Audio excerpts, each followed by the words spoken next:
Piravom pre-poll റിസൾട്ട്സിലേക്ക് വീണ്ടും സ്വാഗതം.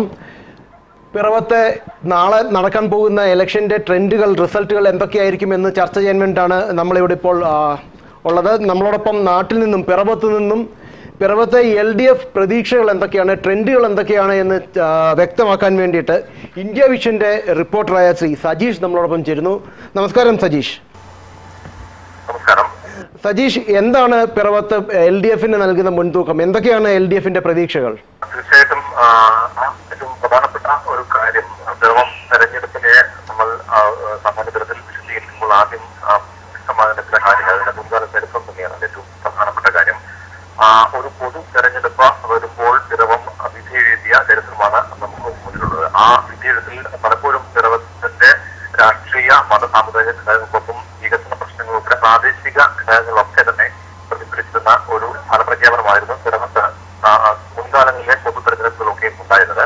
പക്ഷേ പിറവത്തിന് ഇപ്പോൾ വിധി എഴുതുന്നത് ഇതിലൊക്കെ ഉപരിയായിട്ട് സംസ്ഥാന രാഷ്ട്രീയത്തിൽ ഇപ്പോൾ നിലനിൽക്കുന്ന എല്ലാ അനിശ്ചിതത്വങ്ങൾക്കും വിവാദങ്ങൾക്കും മറുപടി പറയേണ്ട ബാധ്യത അല്ലെങ്കിൽ അതിന് വിധി എഴുതേണ്ട ഒരു കടമയാണ് പിറവത്തെ ജനങ്ങൾക്ക്. സംസ്ഥാന രാഷ്ട്രീയത്തിലെ എല്ലാ അനിശ്ചിതത്വങ്ങൾക്കും നിലവിൽ നേരിയ ഭൂരിപക്ഷം മാത്രമുള്ള ഒരു UDF സർക്കാർ സർക്കാരിനെ കടുത്ത വെല്ലുവിളി ഉയർത്തി ഒരു പ്രതിപക്ഷം ഉണ്ടാകുന്നു. അതോടൊപ്പം ഈ തെരഞ്ഞെടുപ്പുകൾ ഇരു മുന്നണികൾക്കും ഒരു ഇമേജിന്റെയും പ്രസ്റ്റീജിന്റെയും പ്രശ്നമായി മാറിയ ഘടകത്തിൽ സംസ്ഥാനത്തിൽ ഇപ്പോഴുള്ള എല്ലാ രാഷ്ട്രീയ വിവാദങ്ങളും ഒന്നടങ്കം ചർച്ച ചെയ്തൊരു മണ്ഡലമായിട്ടാണ് പിറവം മാറിയിരിക്കുന്നത്. സമകാലിക രാഷ്ട്രീയ വിവാദങ്ങളായിട്ടുള്ള സെൽവരാജിന്റെ രാജി, ഒപ്പം ബിന്ദു ഗോയിക്കെതിരെ CS പ്രശ്നം നടത്തിയ പ്രസ്താവനകൾ, ഒപ്പം ഓർത്തഡോക്സ് യാക്കോബായ സഭാ പ്രശ്നങ്ങൾ, സംസ്ഥാനത്തിന്റെ ഭരണ നേട്ടങ്ങളും കോട്ടങ്ങളും ഉൾപ്പെടെ എല്ലാ വിഷയങ്ങളും സംസ്ഥാന രാഷ്ട്രീയത്തിൽ സംസ്ഥാനത്തൊട്ടാകെ ഉണ്ടായിരുന്ന എല്ലാ പ്രശ്നങ്ങൾക്കും വിധി പറയേണ്ട ഒരു ബാധ്യതയും ഒരു കടമയുമാണ് പിറവത്തെ ജനങ്ങൾക്കുള്ളത്. ആ ഒരു അർത്ഥത്തിൽ നോക്കുമ്പോഴാണ് ഈ തെരഞ്ഞെടുപ്പ് പ്രസിദ്ധമാകുന്നത്. ഇവിടെ LDFന്റെ പ്രധാനപ്പെട്ട സാധ്യതകൾ മുൻകാലങ്ങളിൽ കണ്ട സാധ്യത തന്നെയാണ് ഇവിടെ ഇപ്പോഴും പിറവത്തെ നൽകിയിട്ടുള്ളത്. ശ്രീ സതീഷ്, VS ഫാക്ടർ എത്രത്തോളം പിറവത്തെ സ്വാധീനിച്ചിട്ടുണ്ട്? ഒരു പക്ഷേ LDFന്റെ പ്രചാരണ വേദിയിൽ ദിവസങ്ങൾക്ക് മുമ്പ് മാത്രം, വോട്ടെടുപ്പിന് ദിവസങ്ങൾക്ക് മുമ്പ് മാത്രമാണ് VS ഇത്തരമൊരു വിവാദമായ പ്രസ്താവന നടത്തിയത്. ഇത് LDFന്റെ സാധ്യതയെ എത്രത്തോളം ബാധിച്ചിട്ടുണ്ട് ഒന്ന് വ്യക്തമാക്കാമോ? LDFന്റെ സാധ്യതകൾ ഒരർത്ഥത്തിൽ പല കഴിഞ്ഞ കുറെ കാലങ്ങളുള്ള തെരഞ്ഞെടുപ്പിൽ ഉണ്ടായ അതേ സാധ്യതകൾ നിലനിൽക്കുന്നു എന്നാണ് ഞാൻ പറഞ്ഞു തുടങ്ങിയത്. അതിൽ പ്രധാനമായിട്ടുള്ളത് ഒന്ന് VSന്റെ സാന്നിധ്യം തന്നെയാണ്. ഈ തെരഞ്ഞെടുപ്പിൽ VS തന്നെയായിരുന്നു ഒരു പക്ഷേ ക്രൗഡ് ഫുൾ എന്ന് നമുക്ക് പറയേണ്ടി വരും. UDFന്റെയും LDFന്റെയും മറ്റു നേതാക്കന്മാരൊക്കെ വന്നപ്പോൾ ഉള്ളതിനേക്കാൾ കൂടുതൽ ജനക്കൂട്ടത്തെ ആകർഷിക്കാൻ VSന് കഴിഞ്ഞത് തന്നെയാണ്. അദ്ദേഹത്തിന്റെ മിക്ക തെരഞ്ഞെടുപ്പ് യോഗങ്ങളും അവലോകനം ചെയ്യുമ്പോൾ നമുക്ക് കാണാൻ കഴിയുന്നത്. അദ്ദേഹം ചുരുങ്ങിയ സ്ഥലങ്ങളിൽ മാത്രമേ പ്രസംഗിച്ചിട്ടുള്ളൂ. അത് UDFന്റെയും LDFന്റെ നേതാക്കൾ തന്നെ പലരും ചുരുങ്ങിയ സ്ഥലങ്ങളിൽ മാത്രമേ പ്രസംഗിച്ചിട്ടുള്ളൂ. ഇവിടെ UDFന് LDFില് VSന് ബദലായി AK ആന്റണി വരുമ്പോൾ മാത്രമായിരുന്നു വലിയൊരു ജനക്കൂട്ടം ഉണ്ടായിരുന്നത്. പക്ഷേ അതിനൊക്കെ ഒരുപക്ഷെ കാശി വിട്ടുന്ന രീതിയിൽ ഒരു ക്രൗഡ് ഫുൾ ആകാൻ VSന് കഴിഞ്ഞു. ആ ഒരു സാധ്യത LDF മുതലെടുക്കാൻ തന്നെയാണ് സാധ്യത. അദ്ദേഹം അദ്ദേഹത്തെ ആകർഷിക്കുന്ന ഒരു ജനക്കൂട്ടം അത് വോട്ടായി മാറുകയാണെങ്കിൽ അതൊരു പക്ഷേ LDFന് അനുകൂലമായ ഘടകം തന്നെയാണ്. ഞാൻ നേരത്തെ സൂചിപ്പിച്ചത് LDFന്റെ മുന്നിലുള്ള 3 സാധ്യതകളിൽ ഒന്ന് സ്ഥാനാർത്ഥിയുടെ മികച്ച പ്രതിച്ഛായയാണ്. NJ ജേക്കബ് എന്ന സ്ഥാനാർത്ഥിയെ സംബന്ധിച്ചിടത്തോളം UDF ക്യാമ്പുകളിൽ പോലും എതിരഭിപ്രായമില്ല. അദ്ദേഹം കഴിഞ്ഞ കാലങ്ങൾ കൊണ്ടുവന്ന വികസന സാധ്യതകൾ NJ ജേക്കബ് എന്ന സ്ഥാനാർത്ഥിക്ക് തികഞ്ഞ അനുകൂലമാണ്. മറ്റൊരു പ്രധാനപ്പെട്ട കാര്യം, ഭരണവിരുദ്ധ വികാരം സാധാരണ തെരഞ്ഞെടുപ്പിൽ ഉണ്ടാകുന്ന എതിർപക്ഷത്തിന് ഗുണമാവുന്ന ഒരു കാര്യമാണ്. ഇവിടെ LDF കഴിഞ്ഞ 9 മാസത്തെ UDF സർക്കാരിന്റെ ഭരണ കോട്ടങ്ങൾ മുന്നെത്തുമ്പോൾ എല്ലാ തെരഞ്ഞെടുപ്പുകളിലും സാധാരണ ഉണ്ടാകുന്ന ഒരു ഭരണവിരുദ്ധ വികാരം ഇവിടെ LDF പ്രതീക്ഷിക്കുന്നു. മൂന്നാമത്തെ ഒരു കാര്യം, തെരഞ്ഞെടുപ്പുകളിൽ എല്ലായ്പ്പോഴും LDF കാണിക്കുന്ന കേന്ദ്ര സ്വഭാവത്തോടുള്ള പ്രവർത്തനമാണ്. പ്രചരണ രംഗത്ത് വലിയ പുറത്തേക്ക് വലിയ അലയൊലികൾ ഉണ്ടാക്കാൻ അല്ലെങ്കിൽ അവരുണ്ടാക്കാൻ ശ്രമിച്ചിട്ടില്ല. പക്ഷേ പകരം 800ഓളം കുടുംബയോഗങ്ങൾ അടിസ്ഥാന തലത്തിൽ താഴെ തട്ടിൽ 800ഓളം കുടുംബയോഗങ്ങൾ നടത്തി മികച്ച പ്രവർത്തനമാണ് CPM സംസ്ഥാന സെക്രട്ടറി പിണറായി വിജയന്റെ നേതൃത്വത്തിൽ ഇവിടെ LDF നടത്തിയത്. അത് തെരഞ്ഞെടുപ്പുകളിൽ എല്ലാ കാലങ്ങളിലും LDF പുലർത്തുന്ന കേന്ദ്ര സ്വഭാവത്തോടുള്ള പ്രചരണം അതും LDFന് ഒരു വിജയ സാധ്യത കൽപ്പിക്കുന്നുണ്ട്. ഒപ്പം തന്നെ സജീഷ് ചോദിച്ചോട്ടെ, വളരെ ആവേശത്തിരയിളക്കിയ പ്രചാരണ കോലാഹലങ്ങളാണ് പിറവത്ത് നടന്നത്. സംസ്ഥാന ദേശീയ നേതാക്കൾ വരെ പിറവത്ത് എത്തുകയുണ്ടായി. ഇവിടെ ഈ ഒരു സാഹചര്യം നിലവിലുള്ളപ്പോൾ പ്രാദേശിക നേതാക്കളെ അവഗണിച്ചു എന്നൊരു പരാതി പിറവത്ത് നിന്ന് ഉയരുന്നുണ്ട്. ഇത് ഏതെങ്കിലും തരത്തിൽ താഴെത്തട്ടിലുള്ള പ്രവർത്തകരെ ബാധിക്കുമോ? എന്താണ് സജീഷിന്റെ അഭിപ്രായം? അതിനേറ്റവും അതാണ് വലിയൊരു വിഷയമാകാൻ കാരണം. ഒന്ന്, UDF തന്നെ ആദ്യം മുതലൊരു ആരോപണമായിരുന്നു. LDFന്റെ ഇവിടുത്തെ ക്യാമ്പയിനെ നയിക്കുന്നത് തണ്ണൂർ ഗോപിയാണ്. CPM സംസ്ഥാന സെക്രട്ടറി പിണറായി വിജയനോട് വരുന്നു. ഒപ്പം EP ജയരാജൻ കേന്ദ്ര കമ്മിറ്റി ജയരാജനാണ് പ്രചാരണത്തിന്റെ നേതൃത്വം നൽകിയത്. MP ജയരാജൻ ഉൾപ്പെടെയുള്ള നേതാക്കന്മാർ ഇവിടെ വരുന്നു. GK ശ്രീമതിയെ പോലുള്ള നേതാക്കന്മാർ വരുന്നു. അപ്പം കണ്ണൂർ ലോബി ഇവിടെ കള്ളവോട്ട് നടത്താൻ മുന്നിട്ടിറങ്ങുന്ന എന്ന രീതിയിൽ വരികയും LDFന്റെ പ്രചരണം മുഴുവൻ കണ്ണൂരിലെ നേതാക്കന്മാരിലേക്ക് കേന്ദ്രീകരിക്കുകയും ചെയ്യുന്നതിന് വിമർശനം UDF ഉന്നയിച്ചപ്പോഴാണ് ഇത്തരമൊരു വിഷയം ഇവിടെ ആദ്യമായി വരുന്നത്. പക്ഷേ സ്വാഭാവികമായിട്ടും നമുക്ക് പറയാൻ കഴിയുന്നത് ഒരു നിർണായകമായ ഒരു തെരഞ്ഞെടുപ്പായതുകൊണ്ട് ഇരു മുന്നണികളുടെയും സംസ്ഥാന നേതാക്കന്മാർ ഇവിടെ ക്യാമ്പ് ചെയ്യുന്നതാണ്. സജീഷ്, പക്ഷേ ഇത്തരം കാര്യങ്ങളൊക്കെ നിലനിൽക്കുമ്പോഴും ക്രിസ്ത്യൻ വോട്ടുകൾ പ്രമുഖ ഒരു ഗ്രൂപ്പ് എന്ന് പറയാവുന്ന, അല്ലെങ്കിൽ ഏറ്റവും കൂടുതൽ ആളുകൾ 80,000-ഓളം വോട്ടേഴ്സ് ഉള്ള ക്രിസ്ത്യൻ വോട്ടുകൾ സ്വാധീനിക്കാൻ LDFന് സാധിച്ചിട്ടുണ്ടോ? അത് നമുക്ക് പറയാൻ കഴിയില്ല. കാരണം നേരത്തെ തന്നെ ഈ മണ്ഡലത്തിൽ ക്രിസ്ത്യൻ വോട്ടുകളിൽ മുൻതൂക്കമുള്ളത് യാക്കോബായ വിഭാഗമാണ്. യാക്കോബായ വിഭാഗം പരസ്യമായിട്ട് തന്നെ UDF അനുകൂല നിലപാട് മുൻകാലങ്ങളിൽ സ്വീകരിച്ചിരുന്നു, അല്ലെങ്കിൽ തെരഞ്ഞെടുപ്പ് സ്വീകരിച്ചിരുന്നു. പരസ്യമായിട്ട് അവർ പക്ഷേ ഈ അടുത്ത കാലത്ത് തെരഞ്ഞെടുപ്പ് ഉള്ള സമയത്ത് ഞങ്ങൾ മനസാക്ഷി വോട്ട് ചെയ്യും എന്നാണ് പറഞ്ഞതെങ്കിൽ പോലും അത് പക്ഷേ UDF തന്നെ പോകാൻ തന്നെയാണ് സാധ്യത എന്നാണ് ഇന്നത്തെ രാഷ്ട്രീയ നിരീക്ഷകർ പറയുന്നത്. മറുഭാഗത്തുള്ള ഓർത്തഡോക്സ് വിഭാഗത്തിന് പക്ഷേ യാക്കോബായ വിഭാഗത്തിന്റെ അത്ര വോട്ടുകൾ ഇവിടെ ഇല്ല എന്നൊരു വസ്തുതയാണ്. പക്ഷെ അവർ LDFിനോടുള്ള ഒരു ചായവാണ്. ഓർത്തഡോക്സ് വിഭാഗത്തിന്റെ വോട്ടുകളാണ് പ്രധാനമായും LDF ഇവിടെ പ്രതീക്ഷിക്കുകയും അല്ലെങ്കിൽ LDFിന്റെ ഒരു പ്രതീക്ഷ ഓർത്തഡോക്സ് വോട്ടുകളിലാണ്. സജീഷ്, VS ഫാക്ടർ, VS ആണ് അവിടെ ഏറ്റവും വലിയ ക്രൗഡ് പുള്ളറായി നിന്നത് എന്ന് സജീഷ് പറഞ്ഞു. പക്ഷെ VSന്റെ പല വാക്കുകളും UDF ഒരു പ്രധാന പ്രചാരണ വേദിയാക്കി തന്നെ മാറ്റുമായിരുന്നു. അതായത് സിന്ധു ജോയിക്കെതിരെ പറഞ്ഞതും PC ജോർജിനെതിരെ പറഞ്ഞതും ഒക്കെ തന്നെയായിരുന്നു UDF ഏറ്റവും അധികം മുൻതൂക്കം നൽകി പ്രചരിപ്പിച്ച കാര്യങ്ങൾ. അങ്ങനെ നോക്കുമ്പോൾ VS ഫാക്ടർ യഥാർത്ഥത്തിൽ പിറവത്ത് നിലനിൽക്കുന്നുണ്ടോ?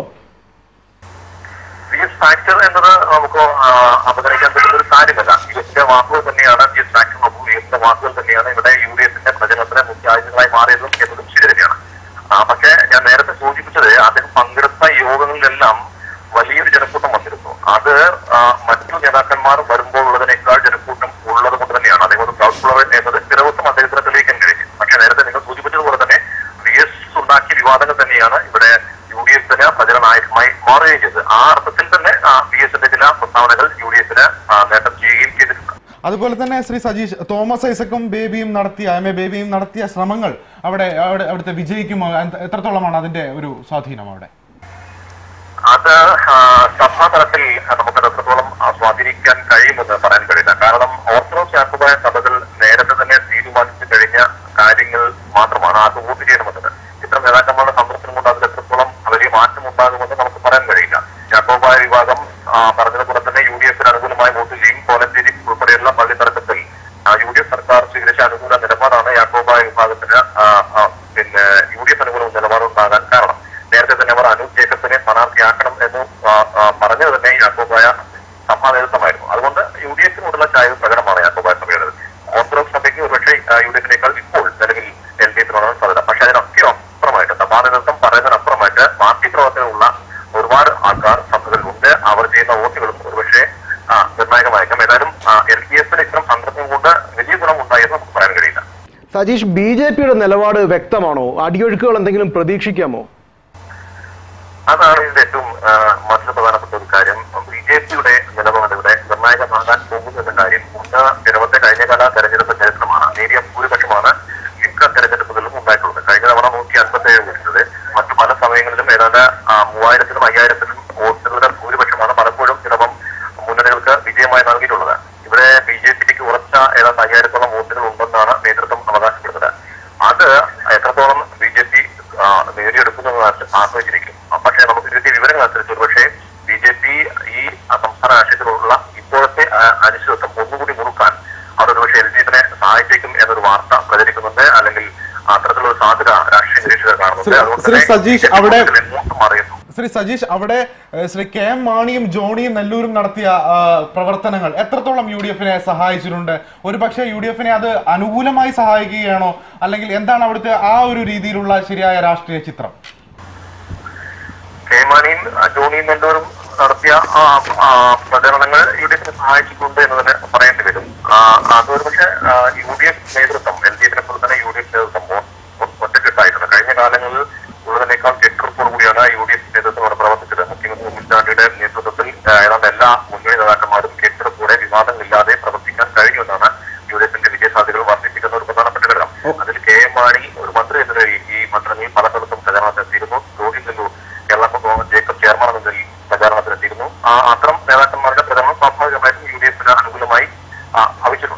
ഒപ്പം തന്നെ ശ്രീ സജീഷ് പറയുകയുണ്ടായി ന്യൂനപക്ഷ വോട്ടുകളാണ് നിർണായകമാകുന്നത്.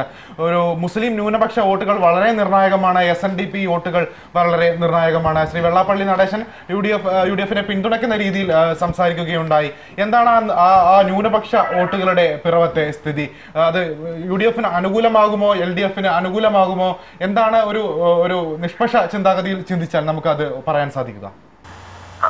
അത് നേരത്തെ പറഞ്ഞതുപോലെ തന്നെ രാഷ്ട്രീയ വികസന വിഷയങ്ങൾക്കപ്പുറം സാമുദായിക ധ്രുവീകരണങ്ങൾ ഉണ്ടായാൽ അത് ഈ മതത്തിന്റെ ഫലത്തെ ആകപ്പാടെ മാറ്റിമറിക്കും. അതിൽ പക്ഷേ SNDP-യേക്കാൾ ഏറെ സാധ്യതകൾ നമ്മൾ കൽപ്പിക്കേണ്ടത് ഓർത്തഡോക്സ് യാക്കോബായ വിഭാഗങ്ങൾക്കാണ്.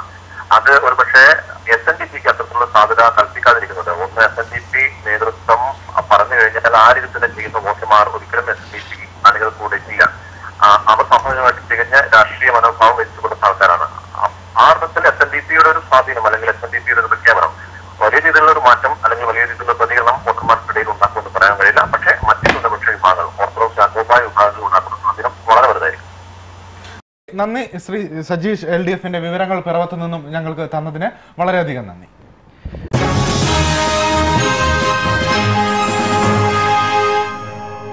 പിറവം പ്രീപോൾ റിസൾട്ട്സിന്റെ തത്സമയ വിവരങ്ങൾ, നിലവിലെ മണ്ഡലത്തിലെ അവസ്ഥയാണ് Shri India Vision reporter Shri Sajeesh NTV-യുമായി പങ്കുവച്ചത്. തീർച്ചയായിട്ടും തിരക്കിട്ട നിശബ്ദ പ്രചരണമാണ് പിറവത്ത് നടക്കുന്നത്. നാളെ പിറവം പോളിംഗ് ബൂത്തിലേക്ക് പോവുകയാണ്. കൂടുതൽ പിറവം വിശേഷങ്ങളുമായി നമുക്ക് തിരിച്ചു വരാം. ചെറിയൊരു ഇടവേള.